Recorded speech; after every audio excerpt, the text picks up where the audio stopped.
এখন মনে করো কোনো একটা ক্যালকুলেশন এরকম ধরনের এলো, এক্সপেরিমেন্টালি একটা মনে করো এরকম আমাকে ক্যালকুলেশন পেলাম যে 4.523, তার সাথে যোগ করতে হচ্ছে 4.3, তার সাথে যোগ করতে হচ্ছে 2.32। তো এটাকে যোগ করলে আমরা রেজাল্টটা পাচ্ছি 11.143। এখন এই যে যোগফল, অর্থাৎ এই যে ক্যালকুলেশানে আমরা যোগ করছি, এই যোগের ক্ষেত্রে আমরা আনসারটাতে কতগুলো সিগনিফিক্যান্ট ফিগার নেব এবং সেক্ষেত্রে গ্রাহ্য যোগফলটা আমার কি হবে, এইটা আমার প্রশ্ন। অর্থাৎ ভৌত রাশির এক্ষেত্রে যেমন লেংথ, এই ভৌত রাশি, দৈর্ঘ্য, যখন পরিমাপ করছি পরিমাপের সময় যে চূড়ান্ত ফল, অর্থাৎ এইটা তো আমার চূড়ান্ত ফল, সেখানে 1 দশমিক মানে দশমিকের পরে একটি, দুটি না তিনটি, কত দূর আমরা নেব, সেই আসন্ন মানে প্রকাশের যে পদ্ধতি তাকে আমরা বলি রাউন্ডিং অফ। কি বলি? Rounding of. সেই এক্সপেরিমেন্টাল ফিগারগুলোকে আমরা রাউন্ডিং অফ করার কিছু রুলস জেনে নেব। তো এক্ষেত্রে দেখো যোগ করার ফলে আমরা তৈরি হচ্ছে 11.143। তো এখানে নিয়ম যেটা বলা হচ্ছে যে একাধিক রাশি যোগ বা বিয়োগের ক্ষেত্রে রাশিগুলির মধ্যে দশমিক বিন্দুর পরে অঙ্ক সংখ্যা সবচেয়ে কম থাকে সেটিকে আগে নির্বাচিত করতে হবে। যেমন এখানে দেখো দশমিক বিন্দুর পরে অঙ্ক সংখ্যা সবচেয়ে কম, এখানে কার? না স্যার 4.3। ওকে, এবার বলছে সেটা নির্বাচিত করার পর দশমিক বিন্দুর পরে রাউন্ডিং অফ যখন করব তখন গ্রাহ্য যোগ বলে যেন অঙ্ক সংখ্যা ওই যে সবচেয়ে কম সংখ্যক যে সিগনিফিক্যান্ট ফিগারযুক্ত যে অঙ্কটা ছিল তারপরে তার দশমিকের পরে যটা অঙ্ক থাকবে আনসারে গ্রাহ্য যোগ ফলেও দশমিকের পরে তটা অঙ্ক রাখতে হবে।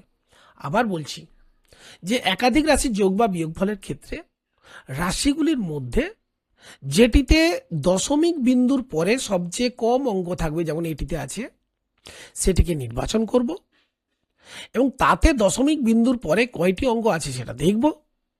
তারপর প্রাপ্ত যোগফল বা বিয়োগফলের ক্ষেত্রে রাউন্ডিং অফ এমনভাবে করব যেন দশমিক বিন্দুর পরে অঙ্ক সংখ্যা, এই যে নির্বাচিত যে সংখ্যা তার অঙ্ক সংখ্যার দশমিক বিন্দুর পরে অঙ্ক সংখ্যা যতগুলো, তাহলে গ্রাহ্য যোগফলেও যেন ততগুলোই হয়। তাহলে এক্ষেত্রে দেখো আমাকে লিখতে হবে কত না 11.1, মানে এখানে গ্রাহ্য যোগফলের কি বলছে, দশমিকের পরে একটি অঙ্ক রাখতে হবে 11.1। এটা হচ্ছে আমার যোগ বা বিয়োগের ক্ষেত্রে নিয়ম। এবার তোমাদের এখানে প্রশ্ন হতে পারে যে আসন্ন মানে প্রকাশ করার পদ্ধতি কি আমাদের জানা আছে?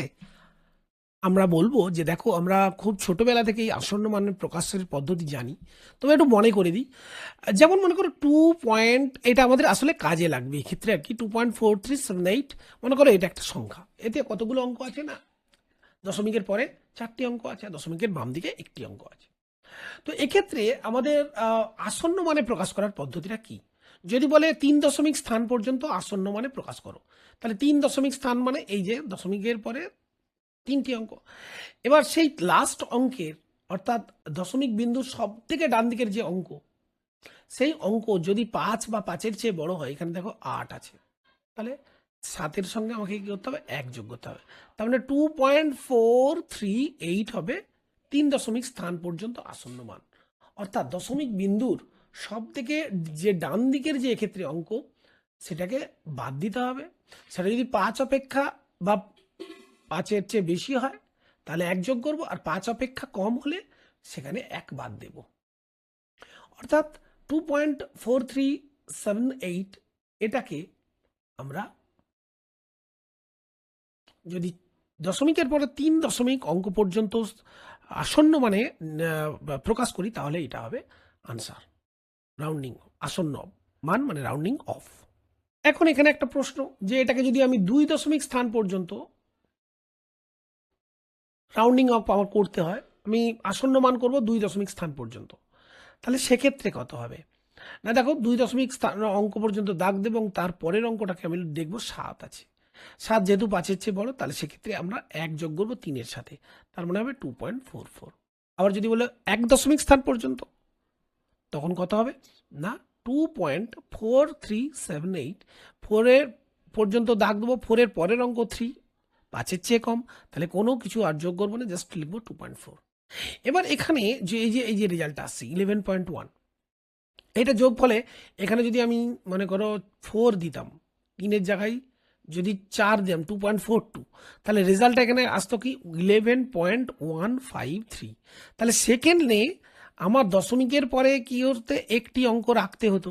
এবার 1-এর পরে দেখো দশমিকের পরে 1 আছে, 1-এর পরের অঙ্ক 5, মানে 5 বা 5-এর বেশি হলে 1-এর সঙ্গে 1 যোগ করতে হয়, 11.1-এর সাথে 1 যোগ করতে হবে, তার মানে 11.2 হতো রেজাল্ট। এই জন্যই আমাদের রাউন্ডিং অফ বা আসন্ন মানটাকে জানতে হবে, এবং যোগ বা বিয়োগের ক্ষেত্রে গ্রাহ্য ফলাফল কি হবে সেটাও জানতে হবে। তাহলে আমরা রাউন্ডিং অফ জানলাম, এবং যোগ বা বিয়োগের ক্ষেত্রে কি গ্রাহ্য ফলাফল কি হবে সেটা জানলাম। আরেকটি উদাহরণ দিয়ে আমরা ব্যাপারটাকে ক্লিয়ার করব। মনে করো 17.2536, এর থেকে আমার দিকে বাদ দিতে বলছে 6.04, মানে এরকম একটা মনে করো ক্যালকুলেশন এসেছে। তাহলে সেক্ষেত্রে আমার গ্রাহ্য ফলাফল কি লিখব, বা গণনাকৃত আগে আগে ক্যালকুলেশনটা করে নাও। গণনাকৃত ফলাফলে আমার আসে 11.2136, বিয়োগটা করলে এক্সাক্ট এটা হয়ে যাবে। এবার এখানে আমাকে নির্বাচন করতে হবে দশমিকের পরে অঙ্ক সংখ্যা কার সবচেয়ে কম, না সেটা 6.04। তাহলে এখানে দশমিকের পরে কটি অঙ্ক আছে, না দশমিকের পরে ডান দিকে 2টি অঙ্ক আছে। তাহলে আমাকে কি করতে হবে, গ্রাহ্য ফলাফলের দশমিকের পরে 2টি অঙ্ক, তাহলে এখানে রাউন্ডিং অফ করার পরে গ্রাহ্য ফলাফল কি হবে না 11.21, কেন না যেহেতু 1-এর পরের অঙ্ক 3, 5-এর চেয়ে ছোট, সেখানে রেজাল্ট হবে 11.21। মনে করো আরেকটি ক্যালকুলেশন এরকম এলো, তোমাদের অঙ্ক যখন করবে, মানে তোমরা যখন ল্যাবে কাজ করবে তোমাদের অনেক রকম যোগ বিয়োগ গুণ ভাগ করতে হবে। মনে করো এরকম একটা ক্যালকুলেশন এলো 212.1, তার সাথে যোগ করতে হলে তো মনে করো 29, তার সাথে যোগ করছে মনে করো 8.2। তাহলে সিম্পল আমরা যোগ করব, যোগ করার পরে আমার ক্যালকুলেটেড ভ্যালুটা এলো 249.3। এবার আমার কোন মানে গ্রাহ্য ফলাফলটা কি হবে, অর্থাৎ গ্রাহ্য যোগফল কি হবে, না দশমিক বিন্দুর পরে অঙ্ক সংখ্যা সবচেয়ে কম আছে কোনটা, না যেহেতু এখানে দশমিক বিন্দুর পরে কোনো অঙ্ক সংখ্যা নেই, তার মানে এটাকে আমাকে নির্বাচন করতে হবে, সবচেয়ে কম এটা দশমিক, এটাকে লিখলে আমরা কি হবে 29.0, কিন্তু যেহেতু 0 নেই তাহলে আমরা এটাকে বলবো দশমিক বিন্দুর পরে অঙ্ক সংখ্যা নেই, অর্থাৎ এটা পূর্ণ সংখ্যা, সেটাকে আমাকে যোগ্য মানে সিলেক্ট করতে হবে। তাহলে আমার রেজাল্টে যেটা লিখতে হবে সেখানে যেন দশমিক বিন্দুর পরে কোনো অঙ্ক না থাকে, তার মানে রেজাল্ট কি হবে 249, তার পরের অঙ্কটা দেখো 3, মানে 5-এর কম, সো রেজাল্ট ইজ 249। তো চলে এসো এর পরের পার্ট, যে গুণফল বা ভাগফলের ক্ষেত্রে আমরা সার্থক অঙ্ক সংখ্যা কিভাবে নির্বাচন করব এবং সেখান থেকে কিভাবে রাউন্ডিং অফ করব। আচ্ছা, এখন গুণফল বা ভাগফলের ক্ষেত্রে, অর্থাৎ আমরা যখন একটা ক্যালকুলেশন করছি তো কখনো গুণ আসবে, কখনো ভাগ আসবে, সেক্ষেত্রে গুণফল বা ভাগফল এদের ক্ষেত্রে আমরা কিভাবে রাউন্ডিং অফ করব, অর্থাৎ গ্রাহ্য ফলাফলটা কি ভাগফলের ক্ষেত্রে, গ্রাহ্য ফলাফলটা কি হবে। একটা তাহলে উদাহরণ নিয়ে বিষয়টাকে আমরা বোঝার চেষ্টা করি। ধরো 3.281, তাকে আমি মাল্টিপ্লাই করব 2.3 দিয়ে। তাহলে এখানে দেখো নাম্বার অফ সিগনিফিক্যান্ট ফিগার্স হচ্ছে 2টি, আর এখানে নাম্বার অফ সিগনিফিক্যান্ট ফিগার্স হচ্ছে 4টি। তার এখানে বলা হচ্ছে যে গুণফল বা ভাগফলের ক্ষেত্রে ব্যবহৃত রাশিগুলির মধ্যে যেটিতে সার্থক সংখ্যা বা তাৎপর্যপূর্ণ সংখ্যা কম থাকবে আগে সেটাকে নির্বাচন করব। তাহলে এখানে নির্বাচিত মানে সার্থক অঙ্ক যেহেতু 2, তাহলে নির্বাচিত সংখ্যা এটা। এবার আমরা এমনভাবে গুণফল বা ভাগফল করব, অর্থাৎ রাউন্ডিং অফ এমনভাবে করব যাতে তাৎপর্যপূর্ণ অঙ্ক সংখ্যা ওই উপরিক্ত অঙ্ক সংখ্যার সঙ্গে সমান হয়, অর্থাৎ গ্রাহ্য ফলাফলে আমার যেন 2টি তাৎপর্যপূর্ণ অঙ্ক থাকে, তাৎপর্যপূর্ণ অঙ্ক থাকে। এবার দেখো এখানে গুণ করলে আমার জাস্ট পাচ্ছি 7.5463, তাহলে আমাকে দুটি যদি রাখতে হয় তাহলে 7.5, তারপরের অঙ্ক দেখব 4, তাহলে এইটাকে রাউন্ডিং অফ করে লিখব 7.5। কেন 4? যেহেতু 5-এর থেকে কম, তাহলে 7.5।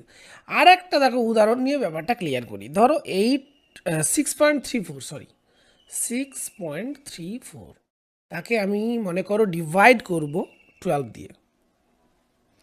তাহলে সেক্ষেত্রে ভাগফলে এখানে দেখো তাৎপর্যপূর্ণ অঙ্ক সংখ্যা মাত্র দুটি, আর এখানে তাৎপর্যপূর্ণ তিনটি। তাহলে আমার যে গ্রাহ্য ফলাফল হবে সেখানে তাৎপর্যপূর্ণ সংখ্যা দুটি রাখতে হবে।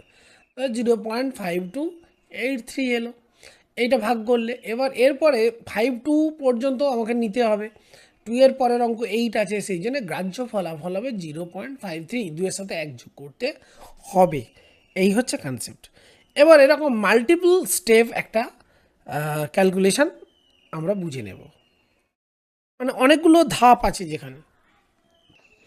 ধরা যাক এরকম একটা মাল্টি স্টেপ রিয়াকশন, এই মাল্টি স্টেপ ক্যালকুলেশন 81.594, তাকে মাল্টিপ্লাই করতে হবে 0.02164 দ্বারা, এবং এই টোটাল ক্যালকুলেশনটাকে আমরা ভাগ করব মনে করো 0.52 × 6 দ্বারা।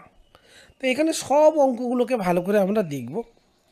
যেহেতু গুণফল এবং ভাগফলের ক্ষেত্রে আমাদের দেখতে হবে তাৎপর্যপূর্ণ অঙ্ক। দেখো 6 তো পূর্ণ সংখ্যা, আমাদেরকে পূর্ণ সংখ্যা ব্যতীত অঙ্কগুলো দেখতে হবে, কারণ এখানে নিয়মে বলাই আছে যে পূর্ণ সংখ্যা ছাড়া গণনায় অংশগ্রহণকারী সংখ্যাগুলির মধ্যে, বলছি বহু সংখ্যক ধাপ সম্পন্ন গণনার ক্ষেত্রে যখন কি হবে না, গণনায় অংশগ্রহণকারী আমরা যে অঙ্কগুলো থাকবে তাদের মধ্যে পূর্ণ সংখ্যা ছাড়া অন্যান্য অঙ্কগুলির মধ্যে যার সর্বনিম্ন আমার কি থাকবে, অঙ্ক সংখ্যা থাকবে, তাৎপর্যপূর্ণ অঙ্ক সংখ্যা থাকবে। যেমন এখানে দেখো সর্বনিম্ন হচ্ছে 2টি, আর 0টা কোনো তাৎপর্য নেই। আর এখানে দেখো তাৎপর্যপূর্ণ অঙ্ক হচ্ছে 5টি, আর এখানে তাৎপর্যপূর্ণ অঙ্ক হচ্ছে 4টি। তাহলে আমার রেজাল্টে কি হবে, দশমিক মানে 2টি তাৎপর্যপূর্ণ অঙ্ক সংখ্যা রাখতে হবে। ঠিক আছে, তাহলে এবার এটাকে আমি ক্যালকুলেশন করলাম, ক্যালকুলেশন করে মনে করে ভাগফলটা এলো আমার 0.5659 ইত্যাদি ডট ডট ডট। এবারে আমি দশমিকের পরে আমাকে তো দুটো রাখতে হবে, মানে টোটাল তো তাৎপর্যপূর্ণ অঙ্ক সংখ্যা দুটো করতে হবে চূড়ান্ত ফলে। তাহলে আমি 5-6 পর্যন্ত দেখলাম, 5-6-এর পরের অঙ্ক যেহেতু 5 আছে, 6-এর সঙ্গে 1 যোগ করলাম, সো রেজাল্ট ইজ 0.57। এটাই হচ্ছে আমার গ্রাহ্য বা চূড়ান্ত ফল। আশা করি রাউন্ডিং অফ তোমরা বেশ কিছুটা বুঝতে পেরেছ। এরকম কিছু বাস্তব উদাহরণ নিয়ে ব্যাপারটাকে আমরা ক্লিয়ার করার চেষ্টা করব। একটা উদাহরণ নিয়ে ব্যাপারটা ক্লিয়ার করা যাক। ধরো যেরকম বললো একটি পাত্রে 2 লিটার জল আছে। কত জল আছে? 2 লিটার। এবার বলছে জলের আয়তন m³ এককে। m³ এককে কত? এই কনভার্সানগুলো আমার দিকে শিখতে হবে। তাহলে 2 লিটার মিনস 2 × 1 লিটার, তার মানে 2 × 1 লিটার মানে আমরা কি জানি না, 1 লিটার মানে 1000 সিসি, 1000 cm³। ওকে, এবার দেখো 1 মিটার সমান আমরা সবাই জানি 1 সিসি, সরি সেমি।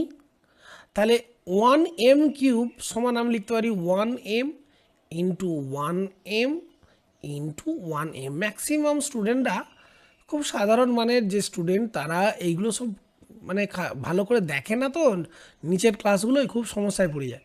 এবার এটাকে ক্যালকুলেশন করলে 1 মিটার সমান কি আমার 100 সেন্টিমিটার। তাহলে এখানে 103 বার বসাও, তাহলে 100 সেমি 3 বার গুণ করলে কি দাঁড়ালো, 100 সেমির হোল কিউব, মানে 10⁻⁶ অ্যাকচুয়ালি 6 সেমি কিউব, সেটাকে সংক্ষেপে আমরা লিখি 10⁻⁶ সিসি। তার মানে কি 1000, মানে 10⁻³ তাই না, আমরা লিখতে পারি 10⁻³ × 1000 সিসি, মানে 10⁻³ × 1 লিটার, 10⁻³ × 10⁻³, তার মানে 1000 লিটার। এটা সিম্পলি এটা কত আসলো না, 1000 লিটার। ক্লিয়ার? তাহলে এই এই যে এখানে আসছে এই এই এই স্টেপটা নাও করতে পারি। এরপর আমরা যেহেতু 2 × 1 লিটার পেয়েছি, তাহলে এখানে আমি পেয়ে গেলাম 1000 লিটার, মানে হচ্ছে 1 m³ তাহলে 1 লিটার মানে 1/1000 m³। তার মানে এখানে আমি লিখতে পারি 2 × 1/1000 m³। তার মানে কি দাঁড়ালো 2 × 10⁻³ m³। So this is the conversion. এবার একটা প্রশ্ন মনে করো, নাইট্রোজেনের বললো পারমাণবিক, নাইট্রোজেন তোমরা জানো N2 আমরা এইভাবে লিখি নাইট্রোজেন, এর পারমাণবিক ভর মানে পারমাণবিক ভর দেওয়া আছে কত 14.00674 ইউটা হচ্ছে অ্যাটমিক ম্যাস ইউনিট। নাইট্রোজেনের পারমাণবিক ভর দেওয়া আছে, বলছে নাইট্রোজেন পরমাণুর ভর 3টি তাৎপর্যপূর্ণ এককে কত। তাহলে এটা নাইট্রোজেনের পারমাণবিক ভর আমরা সবাই জানি যে এটা একটা তুলনামূলক ওজন, ঠিক আছে। তাহলে একটা নাইট্রোজেন পরমাণুর ভর এইটা আমরা জানি কি 1 মোল, তার মানে নাইট্রোজেনের ভর 1 মোল নাইট্রোজেনের ভর, তো 1 মোল মানে কি 6.022 ইন্টু 10⁻23। 1 মোল মানে এত সংখ্যক কণাকে বোঝায়। তাহলে এত সংখ্যক n পরমাণুর ভর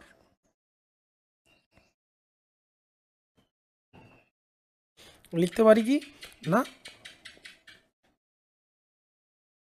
14. এটা ইউ হবে না, ভুল দেওয়া আছে, এটা জি দেওয়া আছে, সরি তুলতে আমার ভুল আছে। তো আমরা লিখব 14.00674 এত গ্রাম। তাহলে একটি এন পরমাণুর ভর কত না স্যার, এইটাকে লিখব 14.00674 ডিভাইডেড বাই এই অ্যাভোগাড্রো নাম্বারস 6.022 ইন্টু 10⁻23। এবার এখানে ক্যালকুলেশন করতে গেলে এই যে গুণ বা ভাগের ক্ষেত্রে আমরা জানি যে আমাকে সিগনিফিক্যান্ট ফিগার কম দেখতে হবে। তাহলে এখানে কম সিগনিফিক্যান্ট ফিগার অর্থাৎ এখানে ক্যালকুলেশানে যদি আমরা দেখি 3টি তাৎপর্যপূর্ণ অঙ্ক সংখ্যা পর্যন্ত নিতে বলেছে। তো এখানে তাৎপর্যপূর্ণ অঙ্ক সংখ্যা দেখো, এখানে হচ্ছে 4 এ 3 এ 7টি আর এখানে 4টি। তার মানে গ্রাহ্য মানে গুণফল কত হচ্ছে, এটা হিসাব করলে দাঁড়াচ্ছে 2.2